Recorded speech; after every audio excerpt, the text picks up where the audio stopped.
Welcome to TFP, the Theatrefolk podcast. I am Lindsay Price, resident playwright for Theatrefolk. Hello.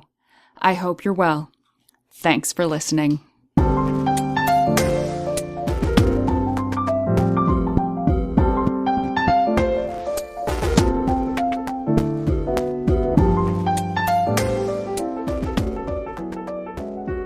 Today, it's all about control, and I can't be held responsible if I start singing some Janet Jackson, which, just betrayed exactly how very old I am. But first, let's do some Theatrefolk news. I am pretty happy with some blog posts I did last week. I recently adjudicated a one-act festival which had 44 plays in competition. Yes, that was right, 44. And while I didn't have to judge 44 plays, I did have to sit through 22 in a row over 2 days.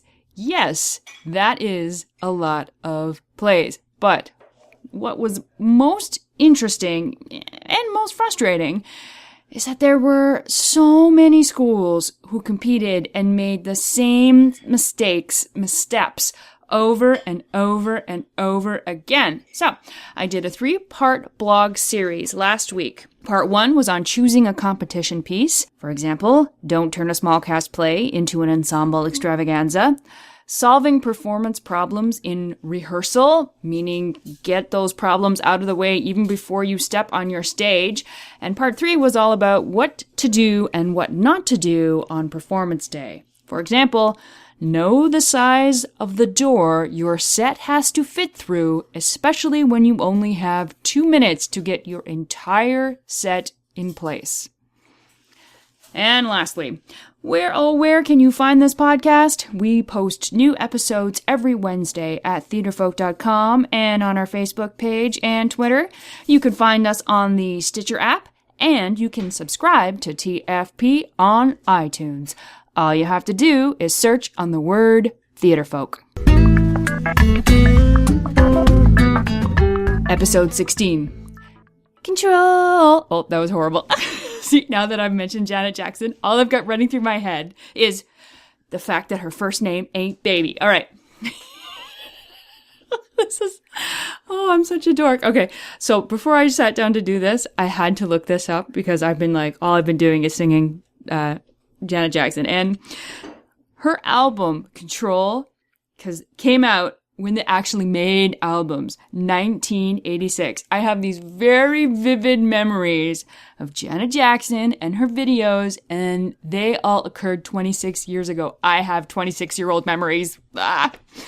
So the podcast today, the topic of which is not Janet Jackson, surprise, but it is about being in control, and specifically being in control as an artist. And I think it's one of the most important things to have control over your art, but it's also one of the most slipperiest things. Is that a word? Most slippery.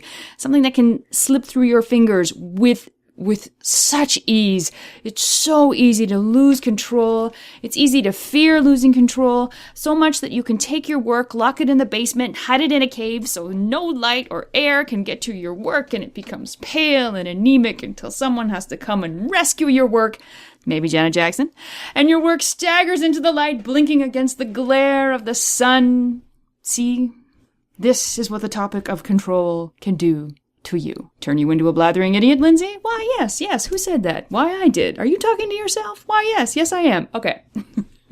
When it comes to my work, I'm actually both a control freak and the opposite of a control freak. I don't know what that is. I am the anti-freak.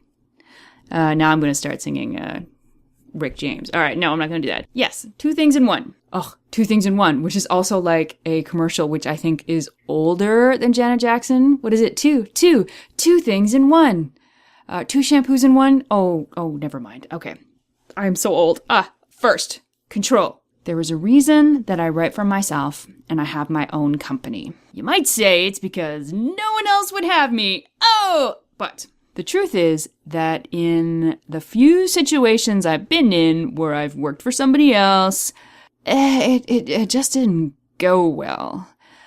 Every once in a while, I get it into my head, less so now because I am old enough that I can talk myself out of it. See, it's good to talk to yourself. I start to think, oh, I'm too isolated. Oh, I have to work with someone else. I have to collaborate. I have to broaden my horizons. And it just doesn't go well. If I write for someone else or if I work with someone else, the fact that things aren't going the way I think they should go, I don't have complete control of the work. It doesn't sit well with me. It freaks me out. I like being the one who writes the work, who decides what exactly goes into the work, what comes out of the work. I have a standard that I want with the work. Sometimes others don't feel that way, and that really irks me. I would never make it as a television writer or a screenwriter. I don't play well with others, particularly others who want me to bend to their way of thinking. Students ask me all the time. Everyone asks me. I have this, a number of years ago, I was in an eye doctor's office in Toronto. And this eye doctor was really big on being a sort of a rock star optometrist, although I'm not sure looking at people's eyes qualifies for the rock star sort of mantle, but he had very white teeth and a tan. And when he found out I was a writer, he was all about the Hollywood, all about La La Land. Don't you want to go there? Don't you want to go to LA, wear sunglasses, right in your swimming pool? Don't you want to be in that lifestyle? Don't you want to write movies or write TV? And he was really flabbergasted when I said, most emphatically, probably rudely, because I don't play well with others, but I said no. I don't want to write for anyone else. I don't want my work messed with by someone who seriously doesn't know better than me. I don't want to be part of a writing team. I don't want to be part of a committee. I want to do all the writing. Me, me, me. And I know all this because I have done it. Not in Hollywood, but I have written for a TV show. And by far, it was the worst experience of my life, me as a writer. I know that that's not the case for everybody. I do not speak for everybody. I only speak for me. And being a writer on this stupid TV show, it's 100% responsible for it being addicted to Diet Coke. We had to write 100 episodes of a health panel talk show in less than a month. That alone should have tipped me off that things weren't right. But, I must confess that maybe like earlier in my life when I was living in Toronto, that optometrist was not far off the mark. That way back when, maybe I did have dreams of going to La La Land, of being a screenwriter, writing for television because, well, everybody does it, right? That's how you make money as a writer, right? It's one of those things, those treadmill things. You see other people on a certain treadmill and all of a sudden everyone around you is on a treadmill and you just instinctively think, I should be on that treadmill. Why aren't I on the treadmill? I know how to run. I can do it. I should be doing what everyone else is doing. I'm supposed to want to write for television, so that's what I should do. If as an artist, you can learn not to fall prey to the everyone else is doing it, I should do it too. And therefore I should get on that treadmill. If you can learn not to get on the same treadmill as everyone else, you will be so far ahead because there is no one-size-fits-all treadmill. Stick that on a Post-it on your computer, embroider it on a towel, and everyone is not made to write the same way, and everyone is not made for television. I am not made to write for television. I am not made to write with others. I am made to sit in my little office with my pot of tea, in my pajamas, and write for schools. That's what I'm made for. That's what I can do. But what if you come up with a loophole? What if you sort of get on the treadmill, which is beside the treadmill that everyone else is on? Why don't you write for money and not get involved, right? Oh, what a great loophole. You want money, don't you? You just write something. Just write for someone else and don't get involved. And then you can bank all that cash Right. Yes, you can bank all that cash. And then when you have all that cash, you can write what you really want to write. What about that? Isn't that a great loophole, Lindsay? Well, first, the reason I'm a writer is that I like getting involved with what I'm writing. I think that's the point. I don't think there's a point in writing something I'm not interested in. I don't think there's a point in writing something for the money. Why would I write? Why would I do the thing that excites me, surges passion within me, that is a wonder to me? Why would I do this thing and not be involved? So, that's a lovely notion. That's a lovely side tangent treadmill, but I get involved, rightly or wrongly. And I know that, again, getting on that side tangent treadmill is just not for me because I've done that. I've been there too. I made that really rotten mistake of writing when my heart isn't in it. And it didn't go well. I think the apt description of the experience would be soul-crushing to the nth degree. And I'm not real keen on having my soul crushed. I'm not real keen on taking this thing that I love to do and turning it into something soul-crushing. Okay, so now let's talk about the opposite side of being a control freak. Believe it or not, I am not freakish about productions making some changes to my work. Some. Let me reiterate. Some. As in only in a very specific situation, which might mean that I'm still being control freaky. Anyway, the majority of my work is done in schools, as in 99.9%. And so that means that I often deal with teachers. And teachers often have to deal with administrations, who are generally inflexible, not artists, and not real fans of drama, and who sometimes make demands of their teachers, such as, you cannot say this word. I'm always amazed at the word. A lot of times it's a word that I would never consider questionable. And because, here at Theatrefolk, we're not dumb, we're not stupid.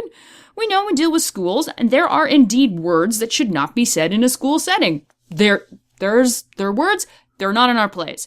And it's always amazing to me when a word, which is not one of the big kahuna bad words, comes back as one of the words that you're not allowed to use. It always puzzles me because it also reminds me time and time again about how powerful words are and how afraid adults are, particularly, of words. There are people who think words, not guns, not knives, not fists, but words. Words can make people do things. Even in this cynical age, this 21st century world, with all this knowledge at our disposal, people think that words have power. And so, when administrations tell teachers, you cannot say this word, and the edict comes down, I have to make a decision. Let them cut the word, or they cancel the play.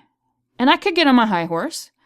How dare you change my blood, sweat, and tears? How dare you, lowly peon, try to change me? I am an artist. I know what I'm doing, and so on and so on. You get the point. But the real point is that in my experience, at the school level, process is more important than product. Sometimes the process of a school putting on a play, of a student being in a play, having that experience is more important than the final product. Sometimes what those students learn from their experience is life-changing, even if they don't get to say such and such a word. And who am I to deny a life-changing experience? That is supposedly what I'm supposed to be encouraging. I want my plays to have effect. I want my plays to mean something. And sometimes just the mere act of being in a play, a fluffy little comedy or an issue-driven drama, just being in that play means something. Another area where it's okay to be a little less of a control freak about your work is when it comes to feedback. Only way we get better as artists is to let somebody say something about our work. And every artist should have someone in their life who will give them critical feedback. So it's not all, you're awesome, you're so great, don't change a thing, you're amazing. And conversely, that doesn't mean that this person should rip you to shreds, pour gasoline over your draft, and throw in a match.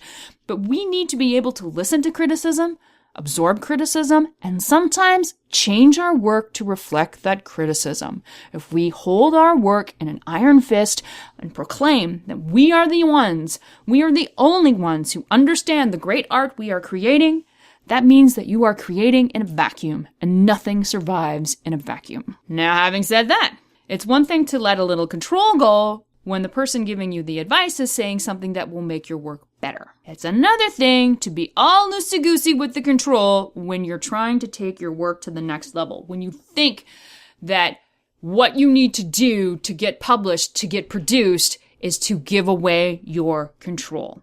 When you say to a producer, when you say to a publisher, you can change the play, I'll do whatever you want, just publish me, produce me. You can't let control of your work go like that. It says you don't believe in what you've put on the page.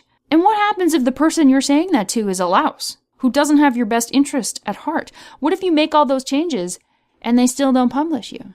They still don't produce you? Then where are you? You must believe in your work. You must know the purpose and the drive of your work. If you always have a firm grasp of your intentions, then when someone presents a criticism, you can always address whether it fits the purpose of the work. If somebody says something you're not sure about, you can address it in those terms.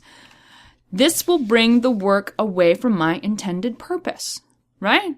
As opposed to saying, oh, I don't like your comment. You can always ground what you're referring to in your purpose of the work.